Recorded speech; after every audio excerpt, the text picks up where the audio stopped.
As the triumphant Miami Dolphins returned from Super Bowl VII, a throng of thousands gave a winner's welcome to the team, Coach Don Shula, and owner Joe Robbie. This is the Vince Lombardi Trophy for the winner of the Super Bowl.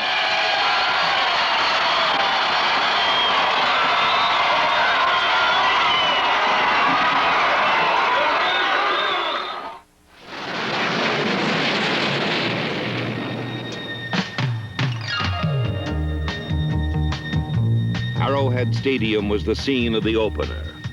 Don Shula had set a single goal for the new season: to get his team in the Super Bowl and win it. Beating the Chiefs in their new stadium would be the first step. The irony of opening in Kansas City was apparent to all, especially Don Shula.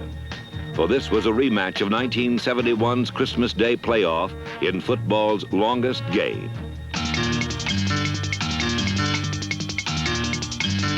Garo Yepremian's field goal in sudden death overtime had beaten the Chiefs and propelled the Dolphins into the Super Bowl.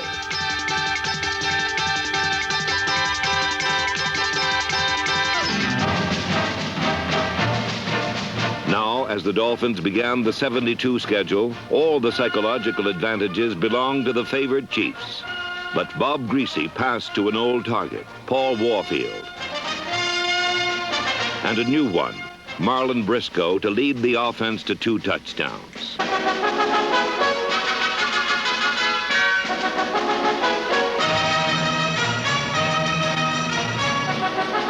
Miami's famous no-name defense was superb, stopping the Chiefs' running game, shutting off their big threat Otis Taylor, and harassing Len Dawson throughout the game.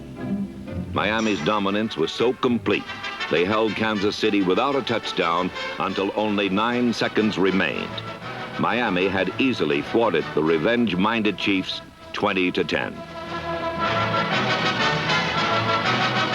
The next Sunday in the home opener, Miami raced away from Houston in the rain.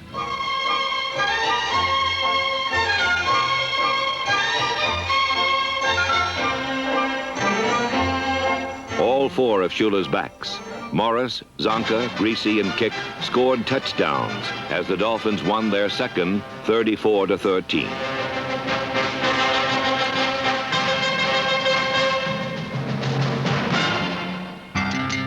Then came the Vikings. From the opening kickoff, it was a bruising battle.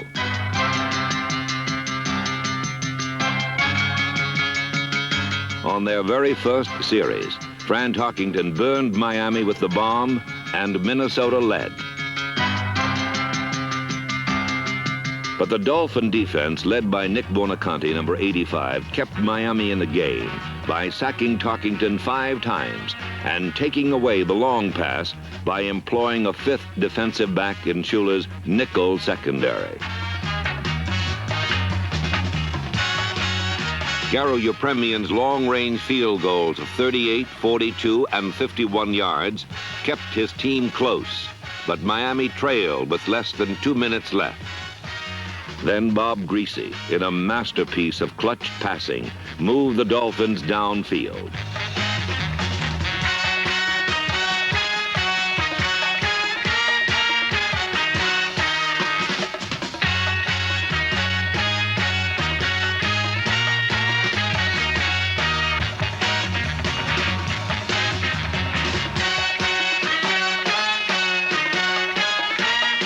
Miami's great come-from-behind victory was their 3rd straight and left them the only undefeated team in pro football. The season's 4th Sunday was in New York's Shea Stadium, where the Dolphins completely stymied Joe Namath with their 53 defense. Bob Matheson, number 53, dropping back like a linebacker or rushing in like an end, frustrated Namath all day. Led by Bob Greasy, who enjoyed perfect protection, and Howard Twilley, who reclaimed his regular job from injured Marlon Briscoe, Miami won. Now, after only 4 games, the Dolphins already had a 2-game edge in the AFC East. San Diego was next, in the game that the Dolphins lost their leader for most of the season. A record Orange Bowl crowd of 80,000 watched in silence as Bob Griese sat on the polyturf with a fractured leg.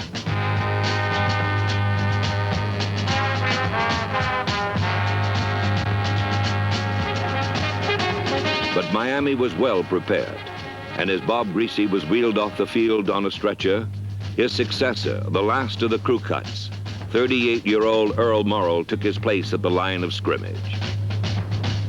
With the poise of the old pro that he is, Morrall soon had the Orange Bowl rocking with cheers as he completed 8 of 10 and hit Paul Warfield and Howard Twilley for touchdown passes.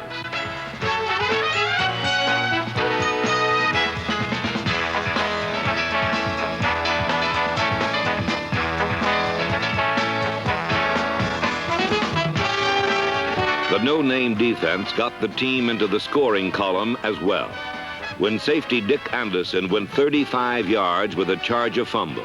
Miami had won its 5th straight to remain unbeaten, but the cost had been high. Game number 6 brought Buffalo, and with Griese on the sidelines, the Dolphin defense took charge of the game.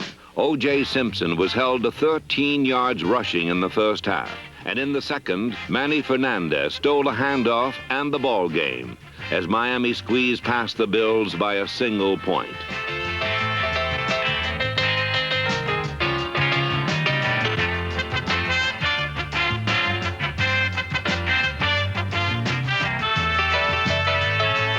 The following week in Baltimore, the Dolphins' attack opened up on the Colts.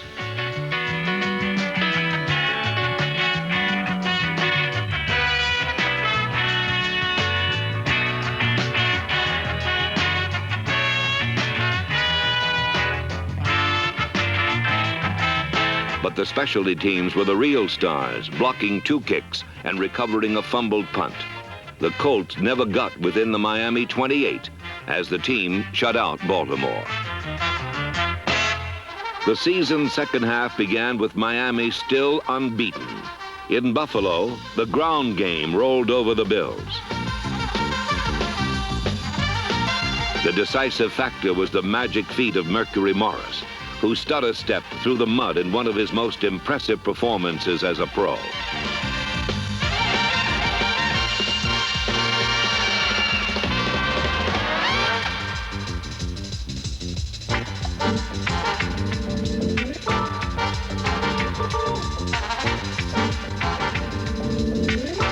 Miami had win number 8, 30-16. The next Sunday, Morris continued his great play, scoring 3 touchdowns against New England.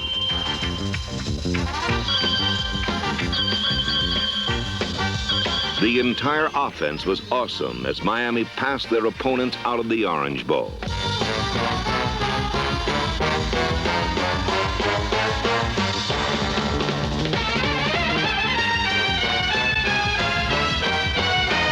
The 52-0 pasting of the Patriots made Don Shula the first NFL coach with 100 victories in only 10 years.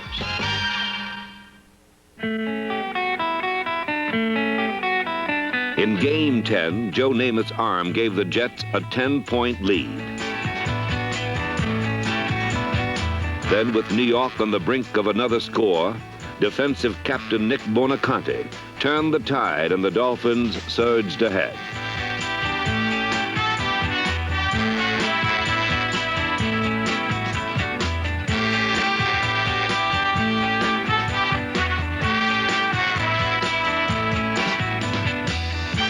The mercurial Morris was turned loose, churning and cutting through the Jet defense in a brilliant display of open field running.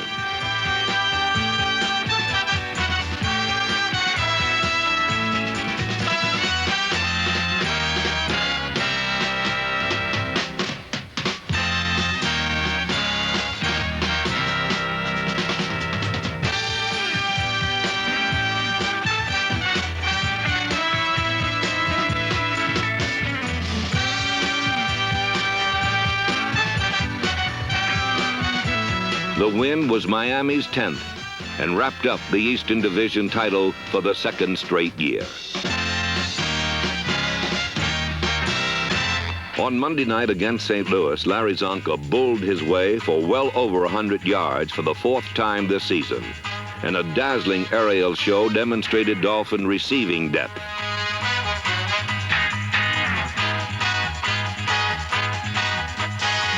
On defense, Miami capitalized on 6 Cardinal turnovers in a 31-10 romp over St. Louis.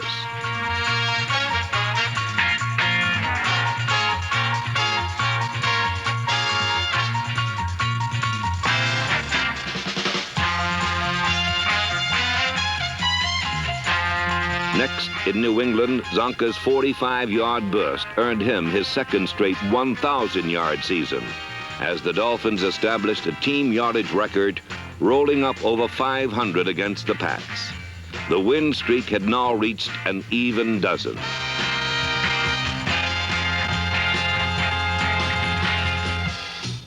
In Yankee Stadium, a relaxed Alex Webster and his Giants were determined to break the Miami streak. Shula's team was bucking the law of averages, and a hostile crowd of 63,000 who would have enjoyed nothing more than to witness a Dolphin defeat in the big town. But Jim Kick, averaging 11 yards each time he got the ball, put on a brutal display of power running. And great catches by agile Paul Warfield decimated the Giant secondary as Miami won with room to spare.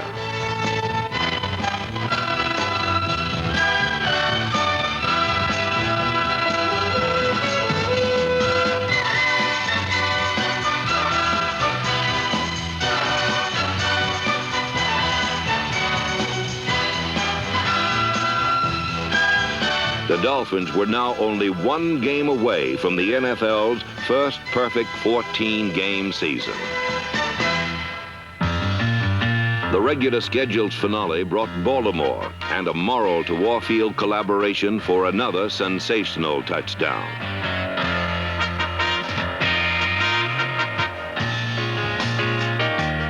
Warfield's touchdown and Garo Yepremian's field goals of 35, 40, and 50 yards accounted for all the Miami scoring.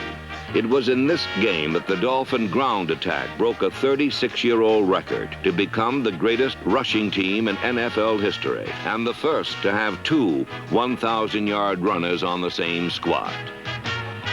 The no-names were again superb, completely shutting off Marty Dombrys and John Unitas for Miami's third consecutive shutout over Baltimore.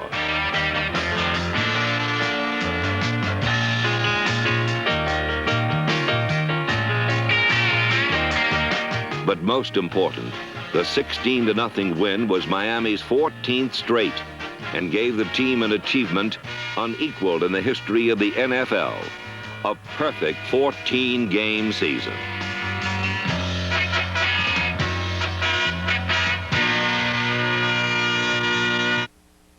Shula and assistants Arnsparger, Clark, Keynes, Gary, and Tassif coached a team that ranked #1 in offense and defense in the NFL.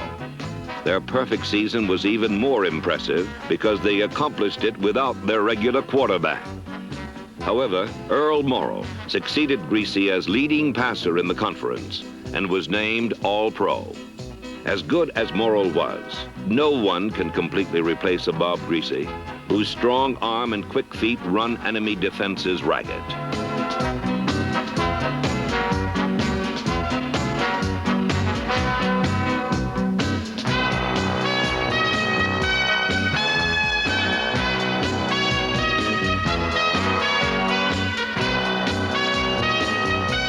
The Dolphins' rushing record was nothing less than a personal tribute to Miami's fine offensive line of Jim Langer, Norm Evans, Doug Crusan, Wayne Moore, and Bob Kuechenberg. Their leader was All-Pro Larry Little, number 66, a human side, famous for cutting down cornerbacks. For the second straight season, Little was voted best offensive lineman in the American Conference. Shula's concept of a 3-back offense brought a new dimension to the Miami attack. With Zonka's power, Kick's clutch, and the specter of Mercury's speed, they were the most prolific infantry in the annals of the pro game. They were also teammates in the truest sense, making the key block and cheering the others from the sideline.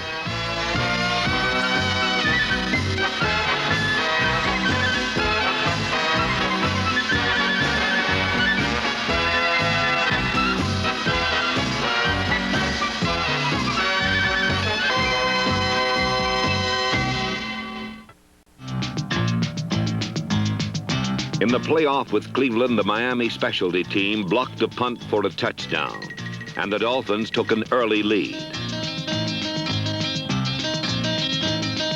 But the Browns came back to go ahead with slightly over 8 minutes left to play.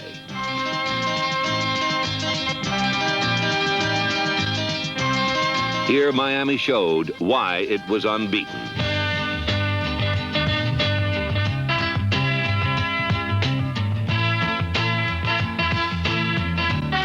Earl Morrall and Paul Warfield combined to deliver the death knell.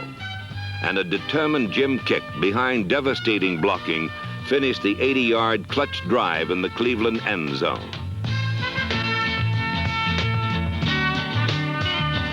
The Dolphins, in a pressure-packed performance, had come from behind to win, and Miami's inexorable march through the season continued.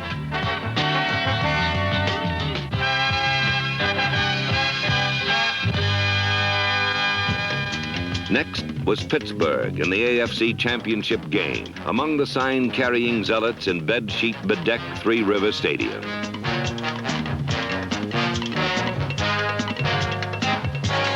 On their very first series, the Steelers scored and took the lead.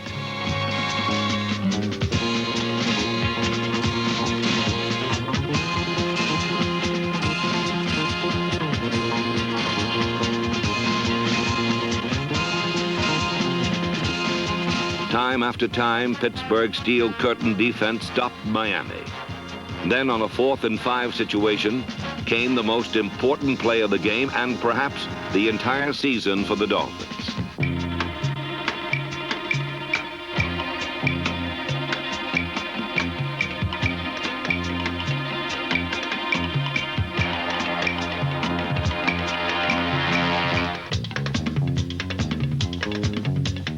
With Steelers seemingly running interference for him, punter Larry Seipel's risky 4th down gamble succeeded, and Miami was on its way.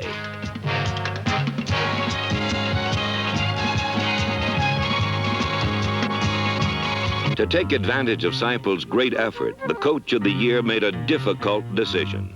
To get the offense untracked, Shula replaced Earl Morrall with Bob Greasy. The results were not long in coming.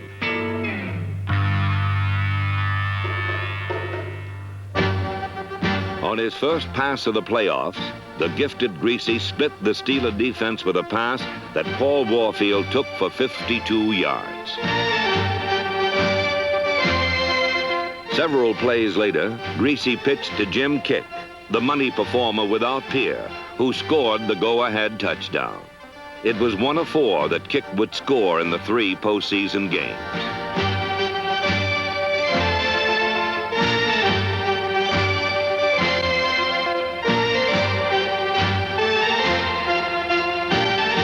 Miami had its 16th straight and repeated as conference champions. For them, it was on to the Super Bowl. For crestfallen Steeler rooters, the banners came down for good. The Dolphins had ended their great season.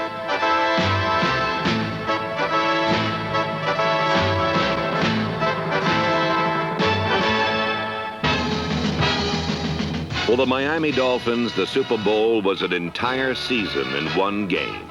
They were not about to lose it.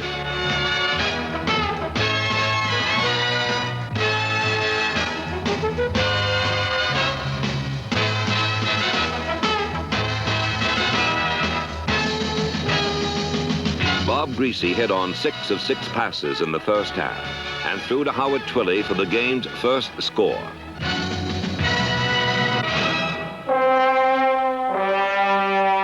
The rest of the Super Bowl served as a showcase for the Dolphins' variety of talents.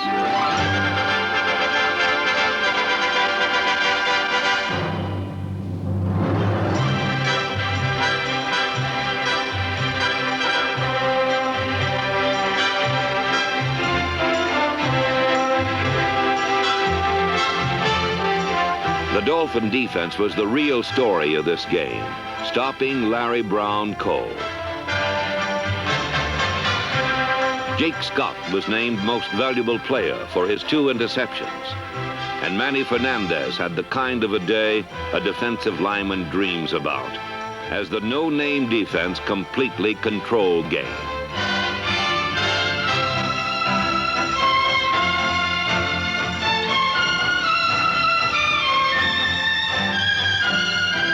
So playing an almost perfect football game in a perfect season, the Miami Dolphins were world champions.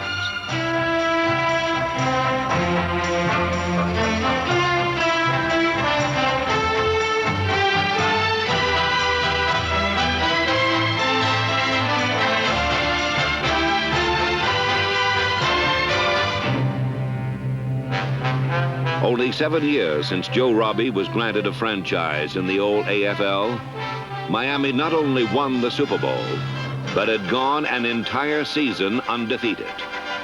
A feat no other NFL team in history has accomplished. It is unlikely ever to happen again.